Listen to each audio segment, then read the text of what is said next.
What is up, guys? It is Quinn here, and in this video, we're going to be running through my start sits for week 6 of the NFL season at the running back position. So going through every single week 6 matchup. This is actually going to be the first week where we have bye weeks, so it's not going to be, the full 32 teams. I believe there are 4 teams on bye, so it'll be 14 games, 28 overall teams. So, maybe those players who the last few weeks have kind of slotted in as high-end sits, maybe they kind of get bumped up to the fringe range. So we have starts, guys you really want in your lineup, the fringe category, players who are still startable, but I think you're less excited. They're lower tier options. And then sits, those are players you want to keep on the bench. They're going to be timestamps in the, description. So if you guys want to jump around to your specific players, that is totally cool. If you're watching, enjoy the content, just do me a huge favor, hit that like button, subscribe to the channel. I'll be answering all the questions down below in the comment section. It doesn't have to be start sit. It could be waiver wire, trade advice, whatever it is, drop those down below.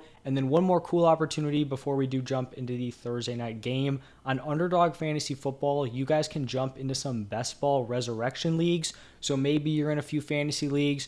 You want to, have a few drafts. An in-season draft that's a little bit different. You don't have to worry about managing your roster. You'll draft a full team. They'll go through every week. They'll start your best players available. It'll be week 6 through the rest of the season. Have a chance to win, some money doing that. So if you guys do want to sign up for Underdog, there's going to be a link in the description or use code Quinn. They will double your first deposit up to $100. So a cool opportunity if you guys are interested. But let's jump into the Thursday night football game. We had a brutal Thursday night matchup last week.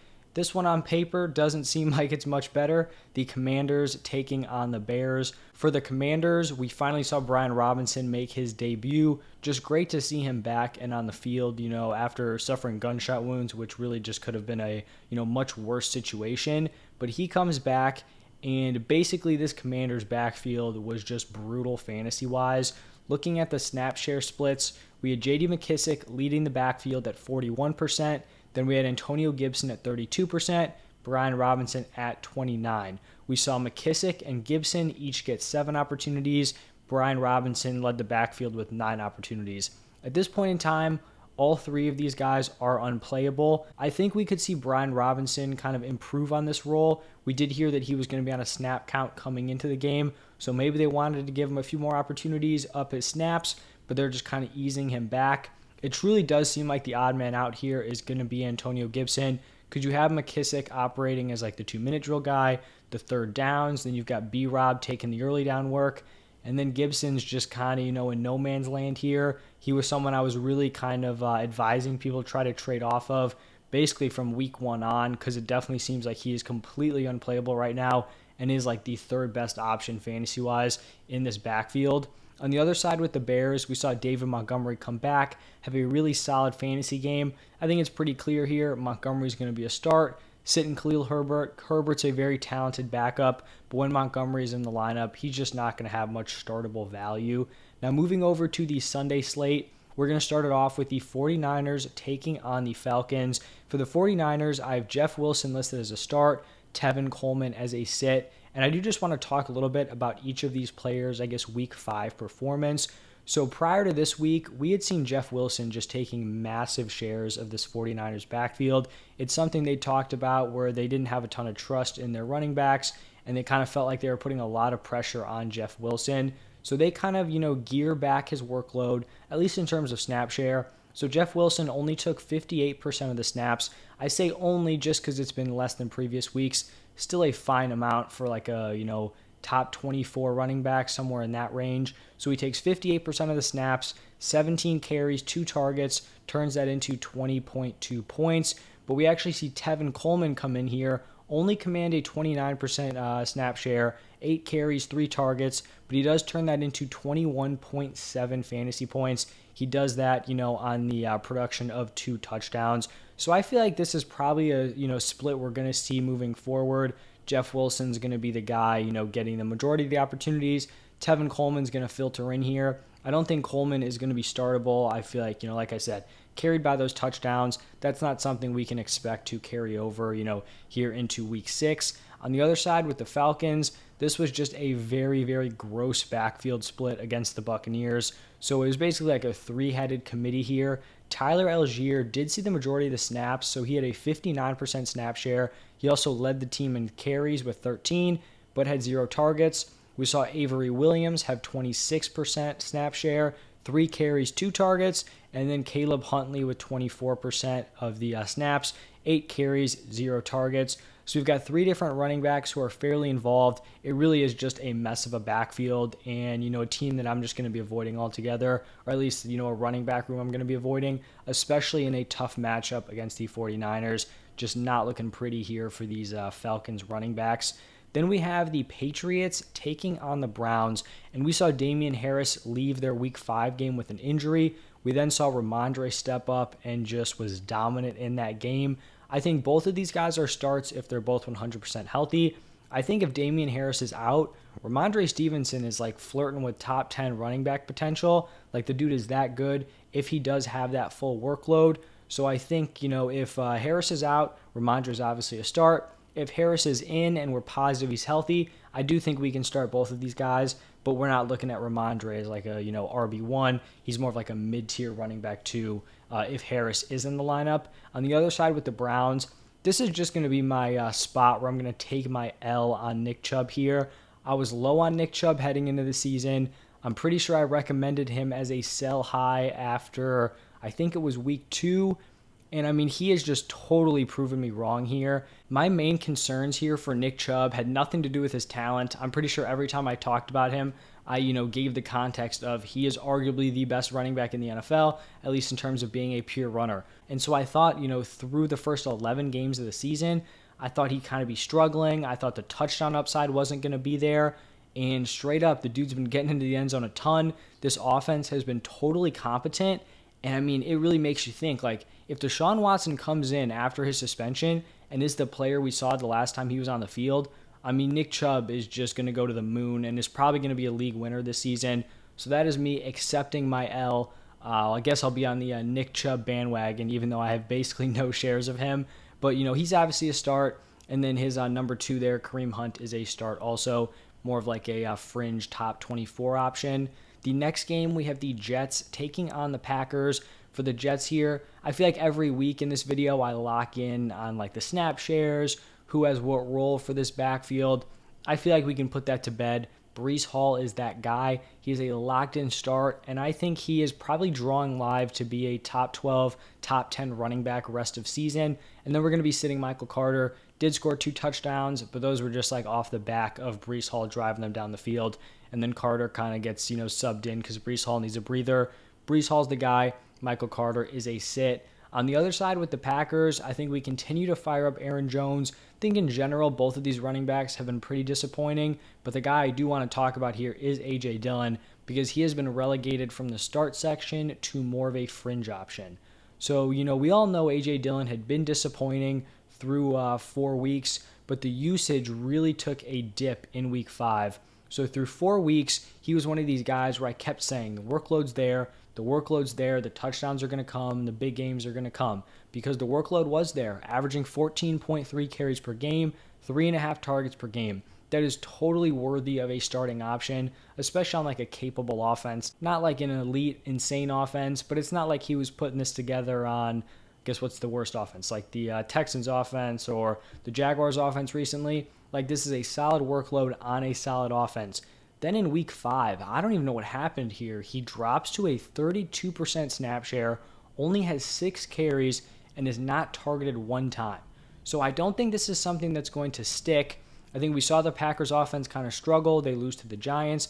I do think they're going to have to rely more on these 2 running backs.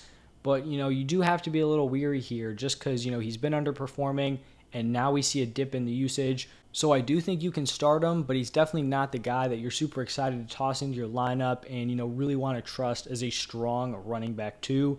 In this next matchup, we have the Jaguars taking on the Colts. And I want to talk about this Jaguars backfield. For the sake of this video, I have both Travis Etienne and James Robinson listed as fringes. Looking back at the last few weeks, I've had James Robinson as a start. I believe I had him as a top 10 running back heading into last week, in terms of my weekly rankings. And then I've had Travis Etienne as a sit. They're really kind of closing the gap here and are really in the same area because this has kind of turned into a gross committee. So through the first 3 games, we saw James Robinson operating as a stud. In 3 games, Robinson was averaging 18.8 points per game, averaging 17 carries a game, and then 2.3 targets. We saw Etienne kind of filter in, averaging 9.1 points per game, 8.7 carries, and then 3.3 targets per game. So the clear number 2 behind James Robinson. These past 2 weeks, stuff has kind of flipped here. James Robinson has tanked to 4.4 points per game, only 9 carries, 1 target a game. And then for Etienne, he's up at 8.8. Nothing crazy, but doubling up J-Rob over these last 2 weeks. 9 carries a game, 3 targets a game. It's this weird spot where James Robinson was just straight up outplaying Etienne. He was dominant, so he was earning those opportunities. The Jaguars offense was rolling. But now we're looking at an opportunity for Travis Etienne to kind of slide in here and potentially take over this backfield. This is a tough Colts defense, so I'm not overly excited about starting, either player. I do think you could plug them in, but like I said, you can't be super confident with either one of these dudes after the production in the last 2 weeks and the overall lack of production from the Jaguars offense. For the Colts, it seems like they're semi-optimistic that they'll have JT back for this game. If Jonathan Taylor's playing, he's a start. We saw Nyheim Hines leave with a concussion. Not sure if he's going to be back for this game. I would be sitting him basically, for any reason unless Jonathan Taylor missing. And even if JT misses, it's something we're going to have to kind of figure out here with this backfield. So for right now, the only firm thing is that if JT plays, he is obviously going to be a start. Next game is between the Vikings and the Dolphins. For the Vikings, we saw Dalvin Cook ball out against the Bears. Finally had one of those, big touchdown performances that I'd been kind of expecting and talking about. So he's a start. Alexander Mattison is a sit. For the Dolphins, Raheem Mostert locked in start here, sitting Chase Edmonds, and I do want to break down this Dolphins backfield because here in Week 5, this was the spot where Raheem Mostert just took over. And we went from Chase Edmonds looking like the running back 1 after Week 1 to now Edmonds potentially being the number 2 behind, or the number 3 behind Myles Gaskin. May not even be locked in as the backup running back or handcuff at this point. We saw Gaskin outsnap Edmonds 13-10. We saw Mostert take a 69% snap share. He took 78% of the running back carries, 66% of the early down work, 100% of the 2-minute drill snaps, 50% of the short yardage, and then 67% of the third downs. So he has taken over this backfield. It looks like he's going to be the guy moving forward and is probably someone who's just going to continue to trend up because once this offense does get Tua back, then we're looking at, even better offense, more scoring opportunities, and Raheem Mostert could be pushing like high-end running back 2 territory if he can hold on to this role. Moving on to the Bengals-Saints game. For the Bengals, we continue to fire up Joe Mixon as a very strong running back 1, sitting Samaje Perine, but he is a solid handcuff at this point. And then for the Saints, firing up Alvin Kamara after a really strong game. The only thing we can complain about here for Kamara is the fact that Taysom Hill is, going to be rushing 3 touchdowns. It's a little bit brutal for Kamara's touchdown upside, but I obviously don't think that's something that's going to be consistent week to week. It's good to see Kamara get that big role again, super involved in the receiving game, so really like to see it out of Alvin Kamara. That's going to lead us into the Ravens taking on the Giants, and I have J.K. Dobbins here listed as a fringe start. So he's actually someone who, he came back, first game back off the ACL, didn't do a ton, didn't have a huge role. I listed him as a sit. He comes back week 2, gets into the end zone, I think twice, and has a big day. So I list him as a start. He really did take a step back on Sunday night after that impressive second game. He was outsnapped by Kenyon Drake. He only had a 40% snap share, which is just not going to get it done. 37% route participation, only 8 carries, 0 targets. He's just a guy who's being used heavily on early downs and then short yardage situations. Now, also, something to point out, they didn't really have any goal line opportunities for J.K. Dobbins, so that is a way that he's going to be getting his production, but he is just a very, very limited option at this point where he's not involved in the receiving game. He's not getting any third down work, so he just needs to be reliant on touchdowns because so far the overall workload hasn't been there. He's not going to be a Nick Chubb-esque player who's giving you 16, 17, 18 carries a game. Maybe he can build up to that at the end of the season, but that's just not where we're at right now. He was non-existent on third downs, non-existent in the 2-minute drill. So I still think he's someone who's going to be viable down the stretch, but I don't think you can have full confidence, playing him heading into week 6. On the other side with the Giants, we don't need to, spend any time here. Saquon Barkley is the man, locked in high-end running back 1. Then we have the Buccaneers taking on the Steelers. Saw a massive game out of Leonard Fournette, especially as a pass catcher. So playoff Lenny is a locked-in start. And then I think Rachaad White is probably the most valuable handcuff in the NFL. If he is on your waiver wire, please pick up Rachaad White. He's also getting work on a week-to-week basis now. Last 2 weeks, he's been involved. So definitely someone to look out for. On the other side with the Steelers, Najee Harris has been relegated to the fringe, and it may even be generous ranking him here and not just putting him straight up as a sit. Najee just has had a brutal start to the season. He's averaging 10.3 points per game. He's probably looking like the biggest bust of the season so far. A guy who was picked late first round, early second round in most leagues, just not at all living up to, his preseason draft capital. And overall, there's just not a lot of bright spots here. The reason why Najee Harris was drafted so highly was because we thought he was going to have this massive workload. I think everyone expected the Steelers offense to be rough. The offensive line isn't great. He may not have a ton of scoring upside, but he was just carried by a huge workload his rookie season. The problem is all those bad things are still there, and he is no longer the workhorse of this backfield. He is losing out on receiving work to Jaylen Warren, and then he goes into this matchup on Sunday against the Buccaneers with a very, very tough run defense. This is not looking good for Najee Harris, and so he's going to be on the fringe. I'm guessing you're going to have to play him because if you drafted him, you're in a 12-team league, he's probably going to be your best option. But if you are strong in other areas, I would not be scared off to bench Najee Harris in this matchup. He's not a player I'm super optimistic about this week or even rest of season. That's going to lead us into the Panthers taking on the Rams. For the Panthers, we saw some coaching turnover. Matt Rule finally out of there. We also see Baker Mayfield with a high ankle sprain. I don't really know what this means. I still think they're going to be a rough unit. But, maybe they get C-Mac more involved. But, even the last 2 weeks, he has seen an increase. He was super involved as a pass catcher this past week. That's what we should have seen the entire season. He is still a locked-in, high-end running back 1. If I had to choose one running back rest of season, it would be between CMC and Saquon, and I probably would be leaning CMC at this point. So I still feel very highly about Christian McCaffrey. For the Rams, neither of these dudes are fantasy relevant. Both Akers and Henderson are sits, but I do just kind of want to talk about this backfield because even though they're both unstartable, the usage is just all over the place here. So remember week 1, we saw Henderson dominate. Then it's kind of been a split the last few weeks. We saw Cam Akers come out, take 100% of the running back carries, but he did that on a 31% snap share. He also only ran 5 routes, so it's just giving you, no receiving upside. Then we look at Darrell Henderson, who didn't record a carry, but had a 57% snap share, 52% route participation, and 5 targets. At this point, the Rams offense is looking brutal. The O-line is rough, and we just can't be trusting any of these running backs, which is unfortunate because if we remember last year, Henderson leading this backfield was super productive. It's whoever was the running back 1 was giving you solid numbers. It's just not coming together this season. Next up, we have the Cardinals taking on the Seahawks. And for the Cardinals, I feel like this is what I talk about every single week. I have James Conner as a start. The workload's there. He's banged up. We don't know if he's going to play. So it's is it Benjamin? Is it Darrell Williams?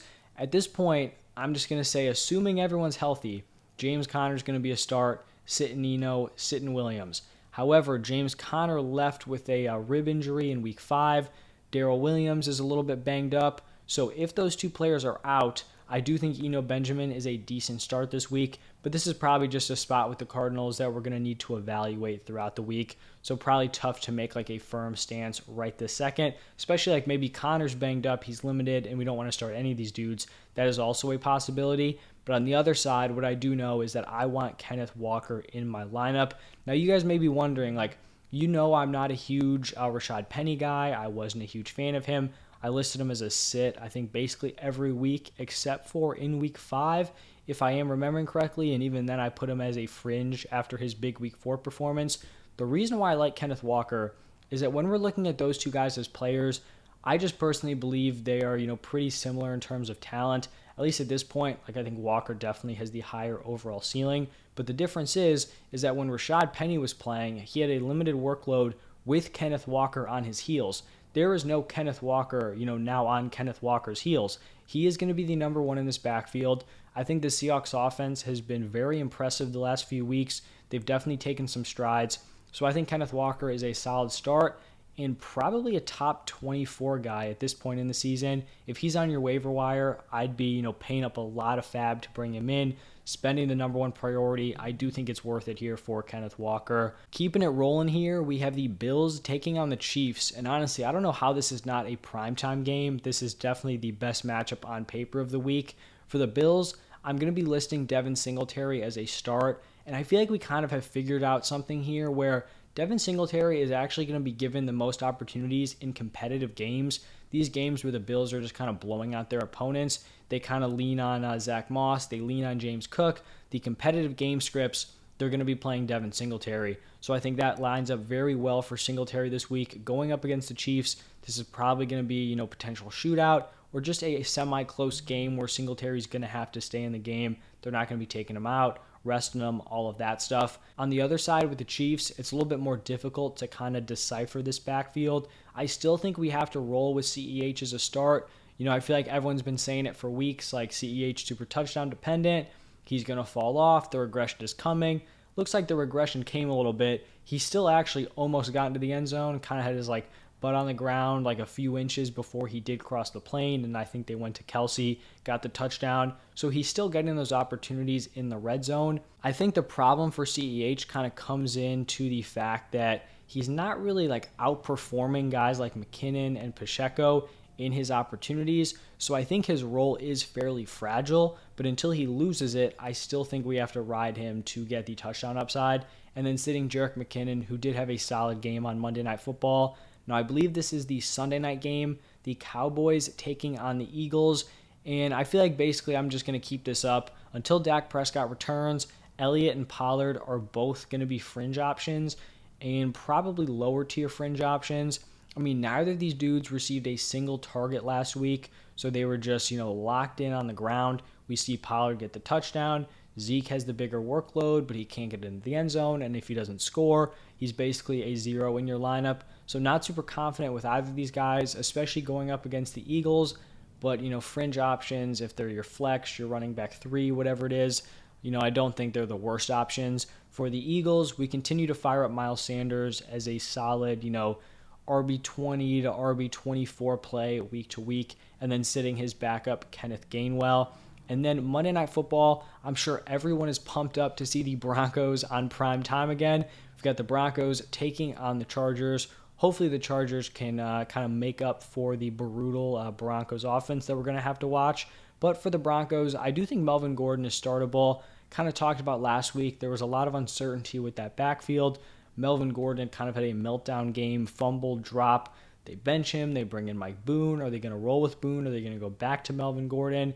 It looks like they, put the load on Melvin Gordon at least a little bit. Solid workload and did produce in this game. He didn't have any major blunders. He had a 56% snap share, 47% route participation. He had 65% of the running back carries, and then he had 15 carries, 3 targets, turned that into 103 yards from scrimmage, and then 13.3 PPR points. So with no touchdown, I'll take 13.3 base points every day of the week. So I like Gordon as a start, sitting Mike Boone. And then for the Chargers, I talked about Austin Eckler as a sell high.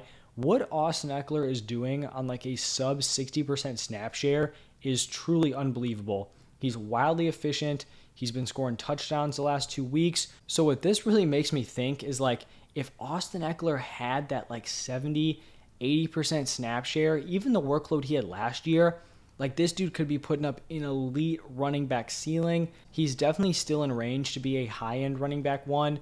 I do just think some regression's coming unless he sees a bigger role, especially if Keenan Allen comes back. I feel like that may kind of limit the receiving work for Austin Eckler.